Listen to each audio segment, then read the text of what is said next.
My name is Jamie, and I run the Mountain Pines Café, a family business that's been here as long as the town itself. Tucked into the base of the Rockies, our town is one of those picturesque places you see on postcards. Old stone streets, wooden cabins with slanted roofs, and a horizon dominated by towering peaks. It's beautiful, but beauty doesn't pay the bills. This area was once famous for its hiking trails and climbing routes.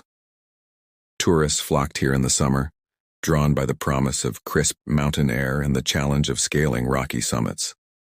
Winter, though, is another story. The snow here isn't just snow, it's an all-encompassing silence, a suffocating blanket that smothers the life out of the streets. Tourism dries up when the cold sets in, leaving the town to its 300 or so permanent residents. Most of them, like my parents before me, stay out of stubbornness or nostalgia, convinced the golden days might come back. The cafe has always been here, perched on the corner of the town's single main street, its wooden sign swaying in the mountain breeze. My grandfather planted the coffee shrubs in the valley decades ago, believing our rich soil and cool nights could rival the beans of any big-name brand. He wasn't wrong. The coffee is good, so good that it built a loyal customer base among locals and the few travelers who dared to venture this far off the beaten path. But loyalty only gets you so far in a dying town. Tourism hasn't been kind to us in years, and by the time I inherited the cafe, we had to make changes just to stay afloat. My parents introduced a menu of soups, sandwiches, and other simple meals to entice visitors. I extended the hours to late evening, hoping to catch any stragglers after a long day in the mountains. It worked, sort of. The place stayed open, but it wasn't thriving. Most nights I'd serve a handful of regulars, and maybe the occasional passerby before locking up. In winter, even those were a rarity. It was on one of those frigid, slow nights that I first met him. The stranger. The man who would unsettle everything I thought I knew about my cafe, my town, and myself. Carlisle first walked into the cafe on a biting November evening, just as I was about to flip the sign to closed. The door creaked open, letting in a sharp gust of mountain wind, and there he was, framed by the pale glow of the street lamp outside. At a glance, he looked unremarkable. Dark coat buttoned neatly, gloves in hand. But something about the way he carried himself caught my attention.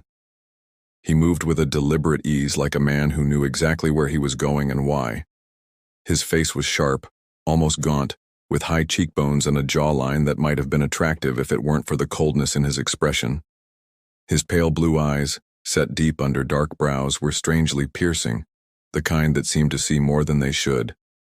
Despite the cold, his hair was perfectly combed back, not a strand out of place, and the silver streaks at his temples lent him an air of authority. Or perhaps it was simply his age. It was hard to tell exactly how old he was, but I guessed he was somewhere in his 40s or maybe pushing 50. He approached the counter and ordered a black coffee, his voice low and even, as if he were reciting lines he'd rehearsed. Nothing in his tone suggested he cared much for the coffee itself, yet he took a seat by the window and stayed until closing. He didn't interact with anyone else, didn't glance at the handful of regulars still lingering over their desserts. Instead, he occupied himself by leafing through an old magazine he'd plucked from the rack near the counter, his gloved fingers flipping the pages with meticulous care. I assumed he was a tourist, maybe a hiker who'd underestimated the coming winter storm, but something about him didn't quite fit. He didn't have the rugged, easygoing demeanor of the climbers who passed through in summer, nor did he carry the gear of someone planning to explore the mountain trails. That night I thought little of it, but then he came back, and again, and again. He became a fixture of the cafe, arriving almost every night just before closing. Always the same order, always the same seat. Over time I began to notice the peculiarities that set him apart. Carlisle wasn't shy exactly. He was curious, intensely so. He would ask me questions about the cafe, the town, the people, always with polite interest as though I were a piece of the puzzle he was trying to solve. "What's it like here in winter?" he asked one night. "Quiet," I said. "The kind of quiet that gets under your skin if you're not used to it." He nodded thoughtfully but offered no comment about his own experience. Whenever I tried to turn the conversation toward him, where he was from, what had brought him here, he would deflect with an almost practiced ease. "Oh, I've been everywhere," he'd say with a vague smile. "Places like this just call to me." His questions, though relentless, never crossed the line into rude, but they left me with the unsettling feeling that Carlyle knew far more about me than I did about him.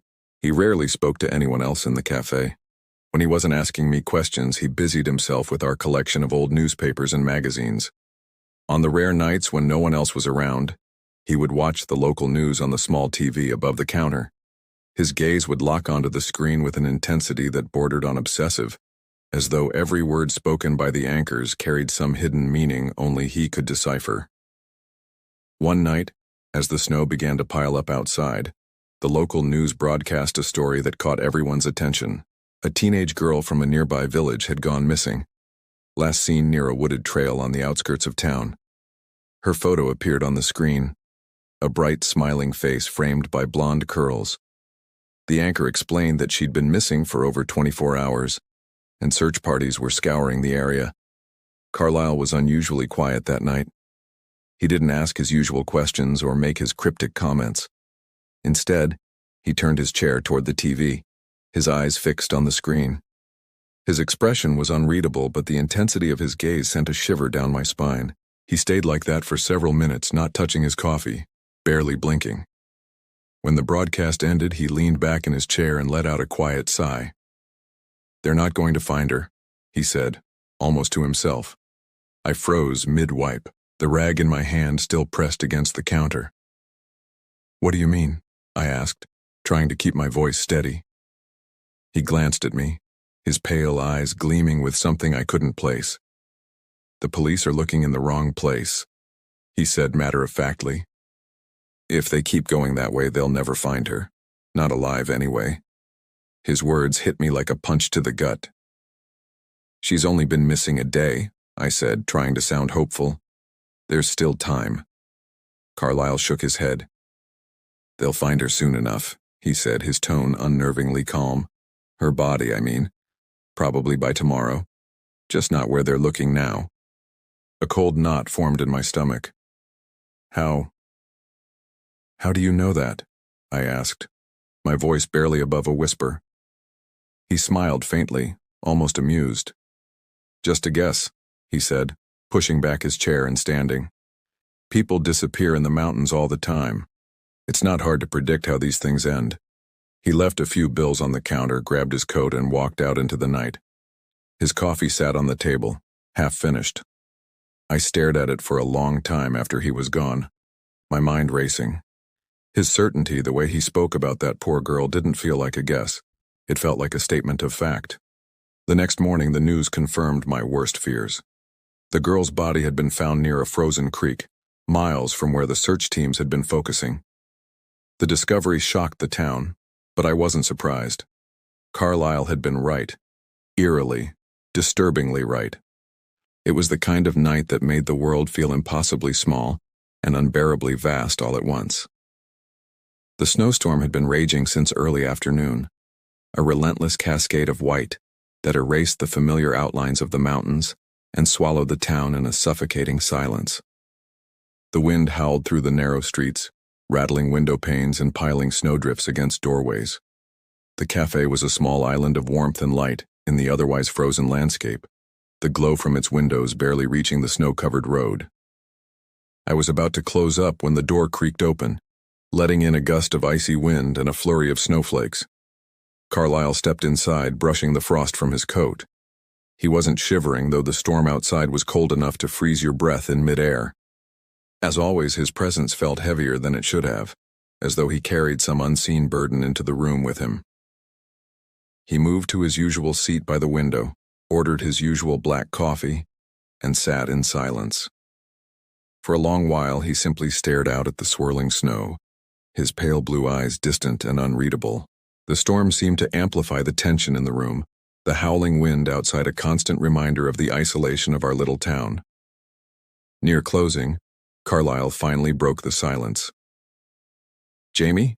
he said, his voice calm and deliberate. I glanced up from wiping down the counter. "Yeah?" He reached into his coat and pulled out a folded newspaper, its edges yellowed with age. He set it down on the counter without a word, then nudged it slightly toward me with his gloved fingers. "What's this?" I asked, frowning as I picked it up. "Something I came across while going through some old boxes," he said lightly. "Thought you might find it interesting."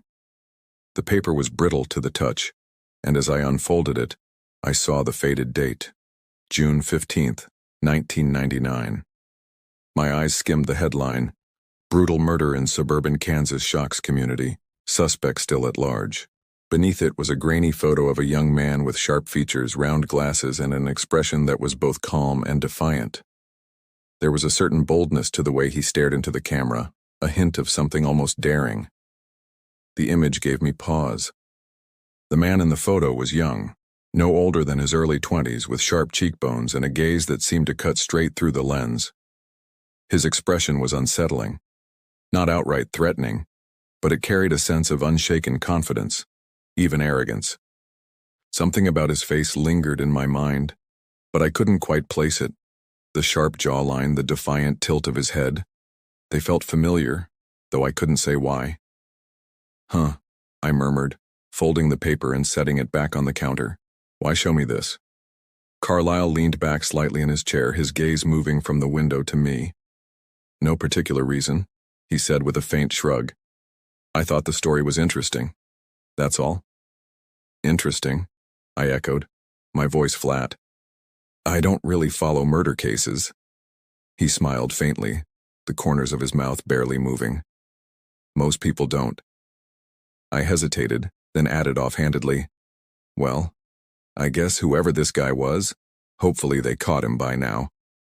Carlyle stood and walked to the counter, pulling a few bills from his coat. "They haven't," he said, his voice calm but with a faint edge of mockery. He placed the money neatly on the counter and glanced at the folded paper. "The police have spent decades fumbling in the dark. They're not very good at catching shadows, are they?" His words hung in the air, cutting through the quiet warmth of the cafe like a sudden chill. Before I could respond, he reached across the counter and pulled the newspaper back into his hand. The movement was casual, but something about the way his fingers brushed the paper felt almost possessive, as though he wasn't quite ready to let it go. As he spoke, he smiled again, an easy, faintly amused expression. But for the briefest moment, his face shifted. It was subtle, almost imperceptible, but I saw it, the sharpness in his gaze, the faint shadow of defiance in his smirk. My breath caught. I'd seen that look before, not in someone I'd met, not in some passing stranger. That expression, the calm boldness, the unwavering confidence, was the exact one staring back from the grainy photograph on the newspaper. I froze, my thoughts tangling together as Carlyle slipped the paper into his coat pocket and turned for the door. My mind raced, but my body didn't move, as if I were rooted to the spot. By the time the door shut softly behind him, the bell jingling faintly in his wake, the realization hit me like a rush of cold air. Without thinking, I grabbed my coat and bolted for the door. The storm outside howled louder, the cold biting against my skin, but I didn't care. All I knew was that I needed to catch up to him. Bottom of form. The snow was coming down harder now, the wind driving it into my face and making it nearly impossible to see. The street was empty, the fresh snow untouched except for a single set of footprints leading away from the cafe. "Carlyle," I called, my voice swallowed by the storm. I followed the footprints, my boots crunching through the snow. The trail led me down the main street and onto a narrow path that wound toward the edge of town, where the woods began. The further I went, the harder it was to keep my footing, the snowdrifts growing deeper with every step. I caught sight of him up ahead, his dark coat a shadow against the endless white. He wasn't running, but his strides were purposeful, as if he knew exactly where he was going. I quickened my pace, my breath coming in sharp, frosty gasps. "Stop," I shouted, though I wasn't sure what I intended to do if he did. He didn't stop. He didn't even look back. Instead, he stepped off the path and into the trees, his figure disappearing into the dark maze of snow-covered trunks. I hesitated for a moment, the shadows of the forest seeming to pulse with an unnatural life.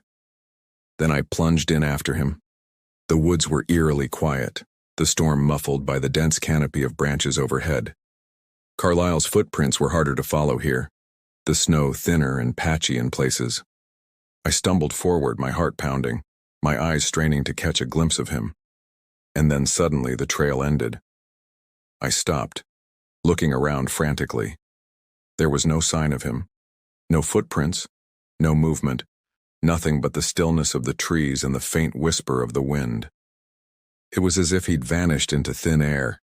I stood there for what felt like an eternity, the cold seeping into my bones. Finally, I turned and made my way back to the cafe, my mind racing with questions I couldn't answer.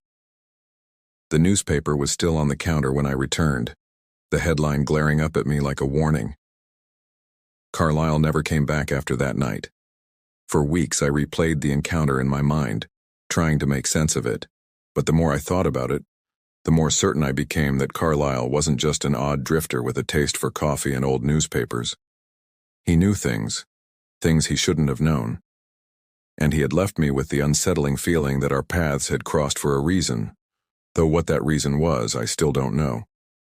This expansion emphasizes the eerie atmosphere of the storm and adds depth to the chase, building suspense and enhancing Carlyle's enigmatic presence. Let me know if you'd like further refinements. A week later, the news came to light. Our town, nestled in the quiet isolation of the mountains, didn't pay much attention to the outside world. Most of the locals were content with their routines, uninterested in the noise of national headlines. But I couldn't shake my curiosity. Something about that old Kansas murder case stuck with me, gnawing at the edges of my mind. Late one evening, after another uneventful shift, I decided to search online for any updates. I sat at the counter with my laptop, the cafe empty save for the soft hum of the fridge and the occasional creak of the old wooden beams above. It didn't take long to find what I was looking for. A recent article, published just days earlier, declared that the police had finally made an arrest. The headline read, "Kansas fugitive captured after decades at large." I clicked on it, my heart racing. The page loaded slowly, the outdated Wi-Fi dragging out the moment. When the mugshot appeared, my stomach dropped. It showed a man with round glasses, his face worn and haggard from years of running. Below the photo was a brief summary of his arrest, the authorities describing him as the elusive suspect who had evaded justice for decades. But it wasn't Carlyle. The man in the photo looked similar in some ways. The sharp cheekbones, the angular features. But the resemblance stopped there. His eyes were dull and lifeless, a stark contrast to Carlyle's sharp, piercing gaze. I stared at the screen, my pulse quickening. Something wasn't right. I kept reading, scrolling through the details of the case. Buried in the article was a single line that confirmed my growing unease. The suspect denies involvement, and police have faced criticism for a lack of definitive evidence tying him to the original crimes. They'd caught the wrong man. My chest tightened as the pieces began to fall into place. Carlyle's cryptic comments, his mocking certainty about the police's failures, it all suddenly felt too deliberate, too pointed. He'd known all along, and if the man they'd arrested wasn't the killer, then who was? I stared at the screen for what felt like an eternity, the cursor blinking on the search bar like a taunt. My thoughts raced, each one darker than the last. Carlyle's face floated in my mind, his pale blue eyes gleaming with an unsettling mix of amusement and knowledge. What had he meant when he said the killer was right under their noses? And why did it feel like he'd been speaking to me? The answers, I realized with a shiver, might never come. But one thing was certain. Carlyle wasn't just a drifter with a penchant for coffee and old newspapers. He was something else entirely, something far more dangerous. And I wasn't sure if I was ready to find out what. The return it wasn't until weeks later, on a cold January evening, that I saw him again. The cafe was nearly empty, save for a couple of regulars sipping their after-dinner coffee. The sun had just dipped below the horizon, casting long shadows across the snow-covered street. I was wiping down the counter when the door creaked open. There he was, Carlyle. He looked exactly as I remembered, dark coat, gloves in hand, and that same unsettling air of calm. He didn't greet me, didn't even acknowledge my presence. Instead, he walked up to the counter and ordered a coffee to go. His voice was as smooth and controlled as ever, but there was something different about him. Something heavier, like he was carrying a new secret. I tried to muster the courage to ask him about the news, about the killer who had been caught, but the words stuck in my throat. Carlyle didn't wait for me to speak. He took his coffee, placed a crumpled bill on the counter, and walked out without a word. I stood there watching him leave, a dozen unspoken questions swirling in my mind. He disappeared into the night, his figure swallowed by the shadows of the street. That was the last time I saw him. Months passed, and life in the cafe returned to its quiet, predictable rhythm. The story of the Kansas killer faded from the headlines, replaced by newer tragedies and scandals. But Carlyle's presence lingered in my mind, a specter I couldn't shake.